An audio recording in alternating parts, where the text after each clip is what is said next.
dokter ya, semoga selalu sehat ya. Kembali lagi bersama kita, ada saya Kristal Osyani dan juga saya Dr. Vito Damai. Kita kembali di Ayo Hidup Sehat, dan sekarang kita tahu bahwa kalau kita harus keluar rumah adalah fungsi kita, fungsi tubuh, kekebalan tubuh kita adalah modal kita supaya tetap bertahan, nggak sampai terinfeksi penyakit yang lain. Tahu bahwa pencegahan lebih baik daripada mengobati. Nah, ngomong-ngomong soal obat, kita akan bahas mengenai obat-obatan yang alami dari tanah Indonesia bersama dengan Dr. Bawai Muli, seorang pakar obat-obatan medis. Dok, jadi kita ngomong soal lengkuas. Lengkuas tahu nggak? lengkuas itu adalah bumbu dapur tuh. Biasanya itu buat sayur asem, rendang, ayam bakar. Jadi lapar deh. Nah, soal makanan jago banget deh emang dia. Tapi kira-kira lengkuas itu ada nggak ya manfaatnya tuh selain untuk bumbu masakan gitu, dokter? Ada nggak sih, dokter? Ini katanya nih, kalau misalnya kita konsumsi lengkuas, ini bisa meningkatkan kekebalan tubuh. Fakta atau mitos nih? Kalau ini saya harus bilang ada mitosnya. Ya. Oh gitu? Mitos. Mengapa demikian? Mungkin saya perlu jelaskan bahwa yang disebut kekebalan tubuh itu adalah suatu yang sifatnya kompleks ya. Mulai dari sel, jaringan, sampai ke organ. Jadi di mana tempat suatu bahan herbal bisa meningkatkan daya tahan tubuh tersebut, itu masih diragukan. Meskipun ada beberapa penelitian yang mengatakan dia mampu meningkatkan sel limfosit T, tetapi begitu dia masuk ke dalam sistem tubuh yang kompleks, kemudian itu menjadi khasiatnya harus diimbangi dengan berbagai faktor-faktor yang lain. Misalnya adalah adanya daya tahan tubuh itu harus dijaga dengan cara asupan gizi yang seimbang, kemudian kita istirahat yang cukup, dan yang penting lagi adalah kita exercise atau olahraga yang seimbang seperti itu. Jadi berarti bukan cuma makanan saja, tapi juga aktivitas fisik juga penting, istirahat juga penting. Betul. Nah, tapi sekarang kita harus tahu bahwa tubuh kita ini juga perlu asupan makanan kan, dan kita harus pilih-pilih nih makanan apa yang penting sebenarnya. Nah, kita akan lihat fakta atau mitos mengenai lengkuas tadi ya. Iya, katanya nih si lengkuas ini bagus atau untuk mengurangi peradangan yang dapat menyebabkan penyakit. Ini fakta atau mitos, dokter? Apalagi lagi pandemi nih, dokter, kayak gini perlu banget nih. Ini fakta atau mitos nih, dokter? Kalau yang ini adalah suatu fakta. Wow, fakta. Ya, jadi penjelasannya adalah berbagai kandungan atau zat aktif yang terdapat di dalam lengkuas ini banyak mengandung antiinflamasi atau anti peradangan. Yang sudah banyak buktinya adalah digunakan untuk peradangan pada daerah sendi. Oh jadi, gitu. Ya, tapi cara konsumsinya gimana, dok? Apakah direbus atau gimana? Ya, spesifik untuk pengobatan pada radang sendi biasanya sudah ada sediaan jadinya. Jadi dalam bentuk kapsul.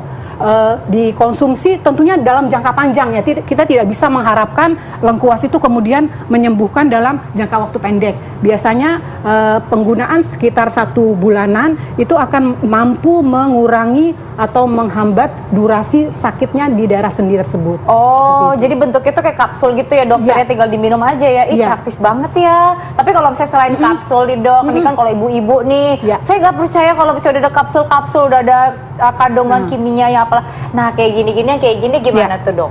Iya, kalau untuk penggunaan tradisional, kita bisa menggunakan lengkuas atau disebut laos tadi dalam bentuk bubuk kering seperti ini. Ada yang sediaan sudah jadi, atau kalau rajin, kristal rajin, kamu bisa marut.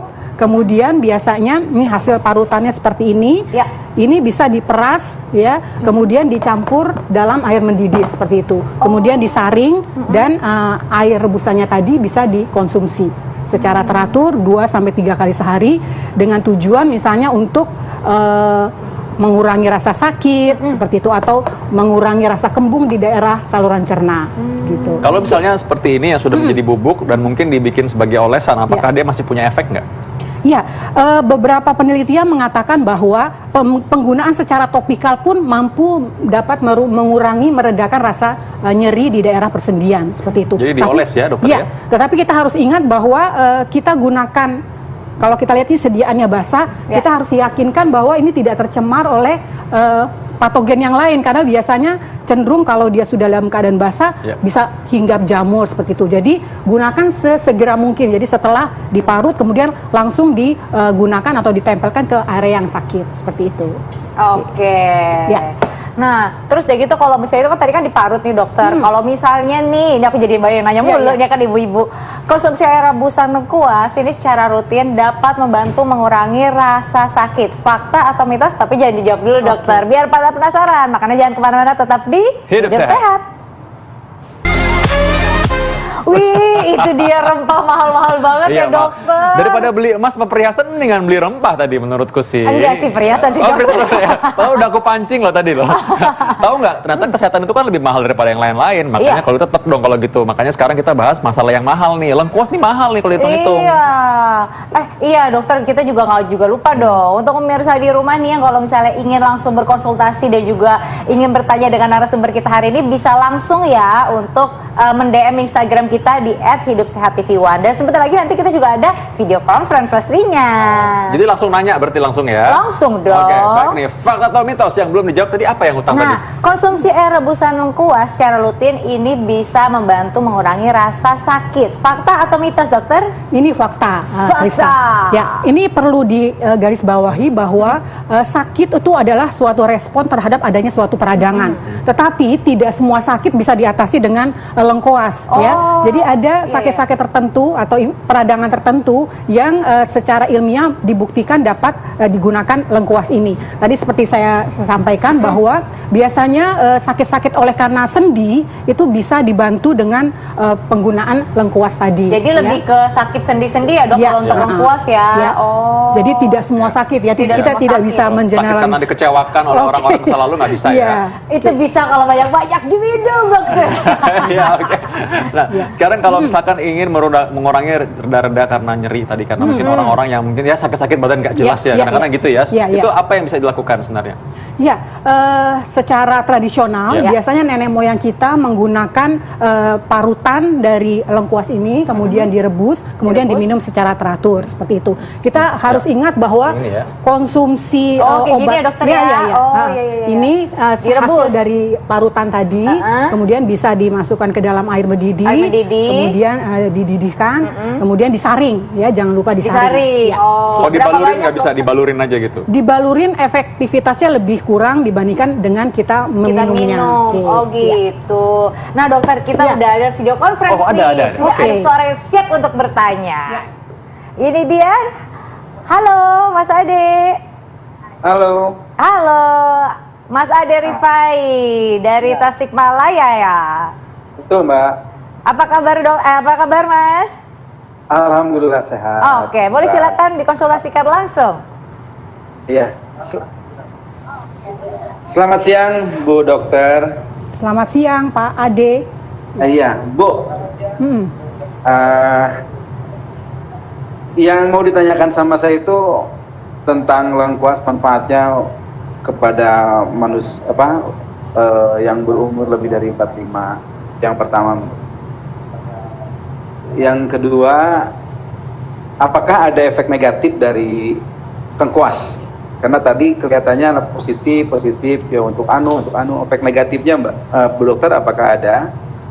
Dan yang ketiga, terusan saya menyimak bahwa lengkuas itu bisa dipergunakan sebagai obat persendian. Kebetulan Oke. saya punya asam urat nih Mbak Bu Dokter. Ya. Apakah bisa dipakai juga untuk mengobati asam urat? Oke. Iya. Ya. Baik. Oke. Ada 3 pertanyaan ya. Betul sekali. Oke, ya. Yang pertama itu tadi pertanyaannya untuk usia 45 tahun. Oke. Ini bagus nggak nih dokter? Ya, pada umumnya memang obat herbal ini cukup aman digunakan pada usia dewasa ya. Harus perhatian pada anak-anak ya. Biasa kita tidak menganjurkan untuk anak-anak dan ibu hamil. Nah, kaitannya dengan usia 45 itu mungkin memang kalau laki-laki ya ada suatu penelitian yang mengatakan bahwa konsumsi daripada lengkuas tadi itu baik untuk meningkatkan stamina pada pria dewasa seperti Ya. itu. Karena penelitiannya sudah ada bahwa dia mampu meningkatkan produksi sperma dan meningkatkan motilitas dari spermatogenesis seperti itu. So, aktif bergerak. Ya. Ya. Para lelaki coba tolong didengar. Ya. Oke. Dia aktif ini. Aktif langsung ya. Aktif Oh, iya, langsung. iya. Ini kayaknya efek lengkuas tadi. Baru hirup baunya begini. Ya. Yang Jadi, kedua tadi yang kedua terkait efek samping ini Ya. baik Iya. baik sekali ya. Ya. Pertanyaan dari Pak Ade tadi bahwa kita tidak boleh mengeneralize bahwa semua obat herbal itu adalah aman ya. Betul. Ada Efek samping. terutama kalau misalnya kita menggunakan obat herbal bersama dengan obat-obat tertentu, misalnya obat-obat pengencer darah seperti itu ya. Iya, iya, iya. Obat pengencer darah bila dikonsumsi bersama dengan Herbal? rempang-rimpang Ya. tadi itu bisa menyebabkan perdarahan seperti Wah. itu. Dan ada lagi tentunya bila digunakan pada dosis yang terlalu banyak itu bisa mengganggu saluran pencernaan, bisa menyebabkan iritasi saluran pencernaan. Jadi gunakanlah obat herbal dengan dosis yang aman ya, tidak berlebihan seperti Yang itu. aman tuh seberapa banyak sih dokter kira-kira sehari gitu? Artinya kita bisa menggunakan, katakanlah kalau untuk parutan tadi mungkin sekitar 2 cm, 3 cm ya, 2 untuk 1 kali senti. minum seperti itu. Oh Ya, gitu. dikonsumsi 1 atau 2 kali sehari. Tetapi memang ada orang-orang yang cenderung tidak tahan ya lambungnya. Itu memang kita harus waspadai seperti itu. Jadi berarti harus tahu mengenal diri sendiri juga ya. Betul Tadi sekali, adalah gitu. penyakit sejuta umat, asam urat. Nah, gimana tuh Ya. asam urat tuh? Oke, asam urat umumnya terjadi oleh karena produksi asam urat yang meningkat ya. Biasanya banyak faktor ya, apakah karena pengeluarannya yang terhambat atau karena intake-nya yang atau masukan yang berlebihan atau karena metabolismenya. Nah, pada prinsipnya bila terjadi peningkatan asam urat itu kita harus berikan obat yang sesuai. Jadi artinya obat modern ya, obat kimia ya. Jadi penggunaan obat herbal ini hanya untuk meredakan sakitnya saja, Oh, bukan meredakan. untuk menurunkan kadar asam uratnya Ya. seperti itu. Jadi tetap kita Ya. harus tahu juga asam uratnya berapa kadarnya. Jadi Ya. nanti Mas Ade bisa cek di laboratorium berapa kadar asam uratnya, baru bisa tahu ya. Kalau mengurangi tadi nyeri-nyerinya bisa sedikit lah Ya. dengan ini ya. Oke. Nah, ada lagi Mas Ade? Mudah-mudahan enggak ya? Sehat-sehat. Diparut atau diminum air Caranya. lengkuasnya untuk asam urat atau gimana, Bu? Ya, caranya untuk meredakan nyeri biasanya kita gunakan secara tradisional, umumnya nenek moyang kita memarut ya, diparut kemudian diperas ya sarinya, kemudian dicampur dengan air mendidih dan dikonsumsi seperti itu. Sama nggak kalau di blender? Lebih kurang sama aja, boleh. Tetapi tentunya kadang-kadang kalau di blender itu kita harus cukup banyak ya. Ya. Jadi bukan untuk digunakan sekali minum, tetapi bisa Ya. untuk dosis terbagi seperti itu. Oh ya, baik. Oke, terima kasih Mas Ade. Pertanyaannya semoga selalu sehat ya. Amin, amin. Terima kasih Bu Dokter. Sama-sama. Bu Dokter Kita, Dokter Vito, terima kasih banyak. Baik Mas Ade. Nah, kita Ya. langsung nih ke fakta atau mitos berikutnya ya. Katanya lengkuas ini dapat membunuh bakteri yang berbahaya. Ini fakta atau mitos? Ya, ada faktanya. Ya, ada faktanya. Mengapa demikian? Karena memang dalam uji laboratorium itu beberapa kuman, ya tidak semua kuman tentunya, yaitu kuman-kuman kulit umumnya, ya kuman-kuman Staphylococcus, Streptococcus yang biasanya ada di permukaan kulit kita. Apa fokus dok? Apa fokus? Ya, Asa pokoknya yang fokus. bentuknya Kayak mall namanya ya. ya. Itu apa sih dokter? Bakteri kayak apa jenisnya kalau di kulit? Biasanya bakteri yang ada di kulit yang menyebabkan apa ya, Panu. kayak korengan. Oh, bukan panu. Kalau Oh, panu bukan. biasanya jamur ya. Koringan. Korengan ya, kalau kita umum sebutnya sebagai korengan yang ada kadang-kadang suka ada Nanah. pusnya ya, Oh, nanahnya. nanah-nanah Ya. korengan Jadi, gitu dokter. Oh, ini Oke. bisa ya dokter mengurangi. Jadi ya artinya mengurangi karena dia punya efek antibakteri seperti itu. Suka ekspresi tadi dia barusan gitu gimana tadi? Iya. Ini lengkuas katanya memiliki khasiat dan manfaat kesehatan untuk pengobatan rematik. Ah, ini mirip-mirip nih. Fakta atau mitos? Nah, rematik ini karena kan semua orang sakit sendi dibilang rematik masalahnya. Nah, ini fakta, tetapi tidak semua tentunya penyakit-penyakit persendian bisa diobati dengan lengkuas tadi ya. Umumnya obat apa namanya penyakit-penyakit yang sifatnya degeneratif, misalnya osteoartritis ya. Ya. Biasanya oleh karena orang tua itu ada persendian, sendi, ada tulang rawat sendi yang mulai keropos, itu akan menimbulkan nyeri.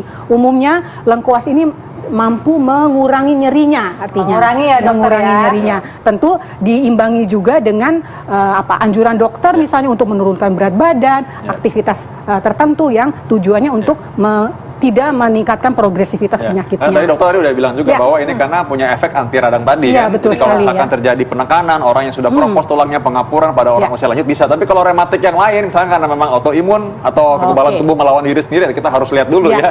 Tentunya apa gimana. Nah, sekarang Tapi kalau misalnya kayak sekarang lagi pandemi gini dokter nih, orang-orang yang positif COVID-19 boleh nggak sih minum air rebusan dari lengkuas? Boleh-boleh saja, Boleh-boleh ya. aja, Boleh-boleh dokter, ya? aja, karena memang ini lengkuas ini juga punya efek meningkatkan appetite ya, nafsu makan seperti itu. Oh, meningkatkan nafsu makan jadinya. Jadi kan kita salah satunya untuk menjaga daya tahan tubuh kita adalah kita harus menjaga asupan gizi kita. Orang-orang yang males makan seperti itu oleh karena sering kembung dan sebagainya itu bisa dibantu dengan penggunaan lengkuas untuk appetite atau motilitas juga dari saluran cerna kita menjadi lebih baik seperti ya, itu. untuk nafsu makan ya. Itu Ya. nafsu-nafsu lainnya enggak sih ya. Nafsu untuk marah maksudnya. Tolong, Oh, iya, iya. tolong. Benar, Nafsu benar, untuk benar. marah maksudnya. Betul, Jadi betul. lebih sabar gitu. Aku nangkep sekali dokter Iya, iya. Vito. Tapi ada nggak nggak sih dokter nih orang-orang yang kira-kira sakit yang nggak boleh minum air rebusan lengkuas? Ya, pada orang-orang tertentu di mana dia punya bakat asam lambungnya selalu tinggi, Oh, asam seperti itu. lambung. Atau misalnya ada luka di lambungnya ya, karena lengkuas bisa menyebabkan iritasi ya, terutama bila memang sudah ada luka di lambungnya, di saluran cernanya. Oke, itu yang penting. Tadi satu lagi juga orang yang meminum obat pengencer darah sebaiknya dihindari konsumsi lengkuas ini. Gitu. Gitu ya. Ya. Jadi udah tahu tadi ya caranya, tipsnya tadi kalau misalkan pakai lengkuas ini, lengkuas minum secukupnya, boleh dipakai kalau untuk mengurangi rasa nyeri. Ya. Kalau bagus lagi diminum ya, karena ini Ya. efeknya bisa sistemik seluruh Ya. tubuh ya. Ya, betul sekali. Betul Bagus sekali. banget. Ngomong-ngomong soal enak-enak, yang enak-enak ini sekarang di masa pandemi ini kadang-kadang di kamar terus. Aduh, aku tahu itu. Work Work from home home, kan. ya. Efeknya tuh banyak ibu-ibu yang tadinya nggak rencana mau hamil tiba-tiba hamil dokter. Loh, aku jadi ngomongnya itu ya? Aku tadi Iya. habis itu tadi. Tapi itu enak-enak kan, bener kan? Nah, ini masalahnya adalah ketika orang-orang yang sudah hamil ini, mereka takut ke rumah sakit kadang-kadang kontrol. Dia bilang, takut nih ke rumah sakit nanti ketularan COVID, nanti gimana? Nah, jadi apa yang mereka harus lakukan sekarang? Ibu-ibu yang terinfeksi COVID pada saat hamil tuh bahaya nggak buat ibu dan juga janinnya? Kita akan bahas saat lagi, tetap di Hidup Sehat. Terima kasih, dokter. Sama. Dewi Terima Wuling. kasih dokter.